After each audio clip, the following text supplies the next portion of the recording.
The first three steps of the test ensure that we follow the scientific method and quantify our likelihood of being wrong. When an extreme score generates a small p-value, there are two possible explanations. One is that the mean of the null is incorrect and that the alternative hypothesis is true. After all, in our problem, if the mean pain level of the new medicine really is less than 50, it would explain why our sample mean was only 47.7. But the other explanation is that the sample mean is merely due to random chance fluctuation and the null is true. If we decide to believe and accept the alternative hypothesis but find out later that we made a mistake, this mistake is called a type 1 error.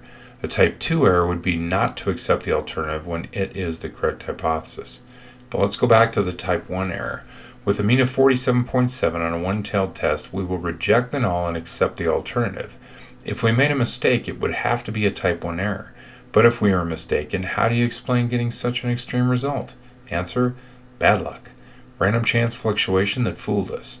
But if we made a type 1 error, the null would have to be true. And how often, when the null is true, would we get a result as extreme as 47.7? Answer: 0.0329. Therefore, the probability of making a type 1 error is the p-value itself.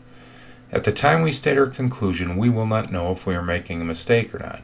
We're merely putting the odds in our favor. There is specific language we must use to declare our decision. It's the language you'll see in medical journals and in research. In the case where we have a small p-value and thus will accept the alternative hypothesis, we should state that we are rejecting the null hypothesis. If we're unable to accept the alternative, we should state that we fail to reject the null. So the two official declarations are reject the null or fail to reject the null. It is considered okay to replace the phrase reject the null with accept the alternative, but we should avoid replacing the phrase fail to reject the null with accept the null. This is because the sample mean may be extreme but not quite enough to get a sufficiently small p-value. In such cases, we'll suspect that the alternative is true, but not have enough evidence beyond a reasonable doubt, usually a p-value at or below 0.05. Connecting this again to a court of law can help us avoid saying accept the null and stick with the phrase fail to reject the null. In a jury trial, the judge instructs the jurors to find the defendant guilty or not guilty as opposed to guilty or innocent. The reason for using the not guilty phrase is because there may be strong evidence that the defendant is guilty, but not evidence beyond a reasonable doubt. So instead of completely exonerating the defendant by stating they're innocent, they merely state the defendant is not guilty. Likewise, avoid saying that we accept the null. Instead, say fail to reject the null if the p-value is too large. We must practice an appropriate way to write our conclusions so that we get full points in the AP exam. It's very important, so pay attention. Here's the script.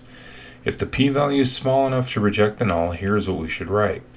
Because the probability of making a type error is blank, we reject the null. The evidence suggests that whatever the alternative hypothesis is true.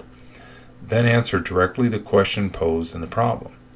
If the p-value is too big, here's what to write. Because the probability of making a type 1 error is blank, we fail to reject the null. The evidence fails to suggest that the alternative hypothesis is true. Then answer directly the question posed in the problem.